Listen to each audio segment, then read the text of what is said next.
अब हम लोग आते हैं इसमें ईथर के भौतिक गुण के बारे में और उसके उपयोग के बारे में। तो सबसे पहले हम चलेंगे ईथर के भौतिक गुण के बारे में। तो देखेंगे पहला इसका गुण क्या होता है।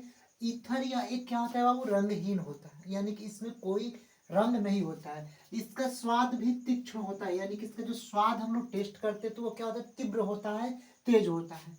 तीसरा नंबर, यह प्रकाश युक्त ज्वाला के साथ जलता है, यानी कि अगर ईथर जब जलेगा तो उसमें लाइट्स की जो प्रेजेंटिंग होगी तभी जलेगा।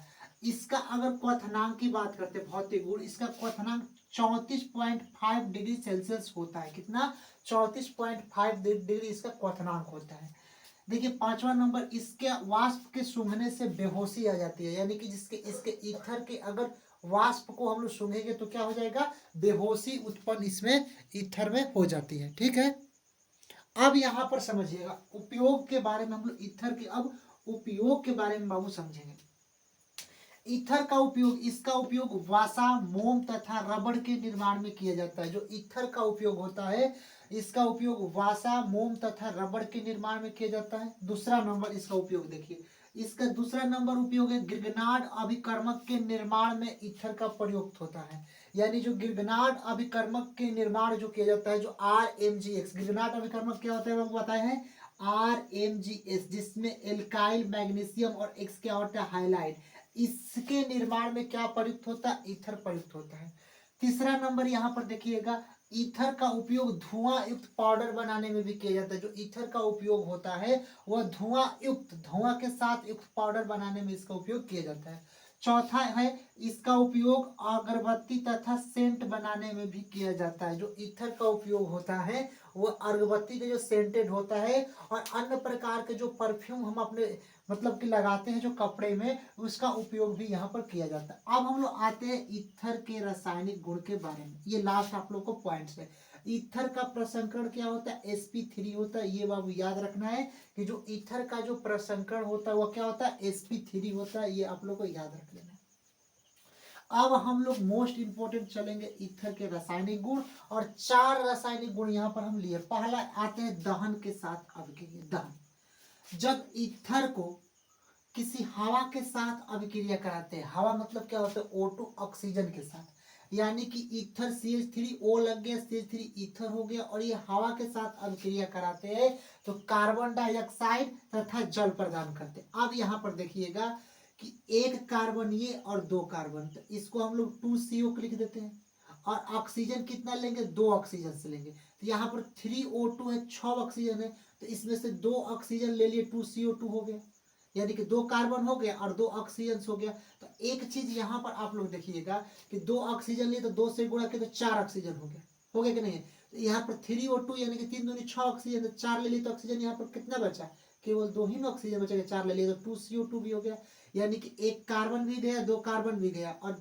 4 ऑक्सीजन यहाँ से चला गया, तो केवल इसमें ऑक्सीजन क्या बचा, 2 बचा, यानी 2 ऑक्सीजन बचा। अब हाइड्रोजन इसमें कितना बचा बाबू, तो 3 और 3 6, 3 और 3 6 हाइड्रोजन बचा, और एक ऑक्सीजन पहले के था, तो एक 2 पहले और एक जोड़ देंगे तो 3, तो 3 ऑक्सीजन बच गया और 6 को हाइड्रोजन बच गया इसमें। तो इसको हम लोग 6 हाइड्रोजन को लिख सकते हैं 3H2, 3H2, 3 दूनी के 6, और ऑक्सीजन 3 है तो यहाँ पर O3H2O, तो यहाँ पर 3H2O हो गया। यानी कि जब हम लोग ईथर का रिएक्शन ऑक्सीजन के उपस्थिति में कराते हैं, हवा के साथ कराते हैं, तो हम लोगों को कार्बन डाइऑक्साइड और जल प्रदान यहाँ पर होता है। अब आते हैं दूसरा नंबर, फास्फोरस पेंटाक्लोराइड के साथ, यानी कि जब इथॉक्सी ईथर, यानी ईथर ही होता है, O लग गया तो ईथर, और 2 कार्बन के लिए इथाइल, और O जुट गया तो ऑक्सी, इथॉक्सी और ईथर हो गया।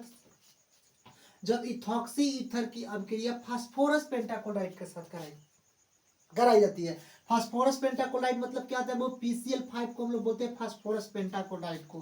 तो हम लोग को क्या प्राप्त होता है, एथिल क्लोराइड प्राप्त होता है। अब यहाँ पर देखिए C2H5 एगो और C2H5 एगो, यानी एक एक 2 गो, तो यहाँ पर 2C2H5 हम यहाँ पर लिख दिए। यहाँ तक आप लोग समझ में आया, 2C2H5 लिख दिए। बचा क्या, एक O बचता है, एक P बचता है, इसको PO लिख देते हैं, एक O और एक P, खत्म। अब Cl4 बचता है, तो Cl4 बचता है, तो एक हम लोग का क्या करते हैं, POCl3 लिख देते हैं, POCl3, तो POCl3 यहाँ पर लिख दिए। तो POCl3 यहाँ पर लिख दिए। अब हम लोग PO और Cl3 यहाँ पर निकाल दिए, तो इसमें बचेगा केवल क्या, Cl2 बचेगा। तो Cl2 के यहाँ पर 2Cl से गुणा करा दे तो Cl हो गया 2C2H5Cl हो गया और POCl3 हो गया, जिसको हम लोग क्या बोलेंगे, इसको एथिल क्लोराइड बोलते हैं। और ये POCl3 को फास्फोरस ऑक्सीक्लोराइड बोलते हैं। एक बार फिर से इस रिएक्शंस को समझिएगा, जो स्टूडेंट्स ये रिएक्शंस को नहीं समझे फिर से बाबू एक बार समझिएगा। जब इथॉक्सी ईथर को फास्फोरस पेंटाक्लोराइड के साथ रिएक्शंस कराते हैं तो याद रखना एथिल क्लोराइड प्राप्त होता है और कुछ मात्रा में फास्फोरस ऑक्सीक्लोराइड भी बनता है। अब हम इस रिएक्शंस को समझेंगे कि देखिए एक C2H5 और एक C2H5, तो 2C2H5 हम लोग लिख दिए, ठीक है। अब इसमें से तो ये तो एक C2H5 क्लियर और एक C2H5 दोनों क्लियर हो गए, काम खत्म।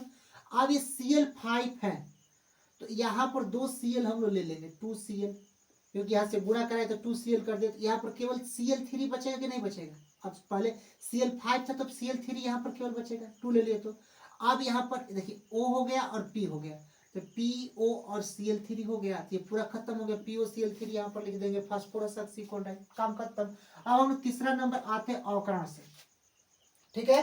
जब ईथर का CH3O ये ईथर होता है, जब ईथर का अवकरण कराते H2 किसके उपस्थिति में, लिथियम Li एल्युमिनियम हाइड्राइड के उपस्थिति में, LiAl और H4 के उपस्थिति में कराते हैं तो ईथेन प्राप्त होता है। कैसे, एक CH3 एक CH3, यानी कि दोनों को जोड़ेंगे तो एक एक 2, तो C2 और 3 और 3 6, C2H6 और H2 और O यानी H2 होगा, ये क्या हो जाएगा, ईथेन यहाँ पर प्राप्त होता है। आ गया समझ में। अब हम लोग चौथा नंबर आते हैं, ईथर प्राप्त हो गया हाइड्रोजन हाइलाइट के साथ रिएक्शन। किसके साथ बाबू, हाइड्रोजन हाइलाइट के साथ रिएक्शन। जब ये ROR क्या होता है, ईथर होता है, ये सबको मालूम है, यहाँ तक दिखाई तो दे रहा है ना सबको, हाँ यहाँ पर दिखाई दे रहा है बाबू। ROR क्या होता है, ईथर होता है। ये तो हम लोग जहां पर ROR क्या होता है बाबू, ईथर होता है। तो जब ईथर थोड़ा सा चलिए, ईथर का अभिक्रिया हाइड्रोजन हाइलाइट, HX मतलब क्या होता है, हाइड्रोजन हाइलाइट, यानी कि जब ईथर की अभिक्रिया हाइड्रोजन हाइलाइट के साथ कराई जाती है, X मतलब क्या होता है, हाइड्रोजन हाइलाइट, यहाँ पर लिख लेना है। जब यहाँ पर क्या लिखते हैं, जब ईथर की अभिक्रिया हाइड्रोजन हाइलाइट के साथ कराई जाती है तो हाइलो एल्केन प्राप्त होता है और इसके साथ एल्कोहल भी प्राप्त होता है। तो R और ये X, R-X इसको क्या बोलते हैं, हाइलो एल्केन, और बचता क्या, RO और H बचेगा, ROH, इसको एल्कोहल प्राप्त होता है। यानी हाइड्रोजन हाइलाइट के साथ अभिक्रिया, जब ईथर की अभिक्रिया हाइड्रोजन हाइलाइट के साथ कराई जाती है तो हाइलो एल्केन और एल्कोहल प्राप्त होता है। हाइलो एल्केन मतलब R-X और एल्कोहल क्या होता है, ROH, ये हमारा प्राप्त हो गया। तो ये आप लोग को ईथर कंप्लीट करा दिए। अब आते हैं, अब नेक्स्ट वीडियो पार्ट नंबर 16 आएंगे एल्कोहल्स के बारे में, और एल्कोहल बनाने की विधियां, भौतिक गुण और रासायनिक गुण आएंगे। ये टॉपिक्स एंड हो जाएंगे। उसके बाद नेक्स्ट टॉपिक्स आप लोगों को कार्बोक्सिलिक अम्ल, एल्डिहाइड, कीटोन, ये आप लोग को चलेंगे। मिलते हैं नेक्स्ट वीडियो के लिए, तब तक के लिए जय हिंद स्टूडेंट्स।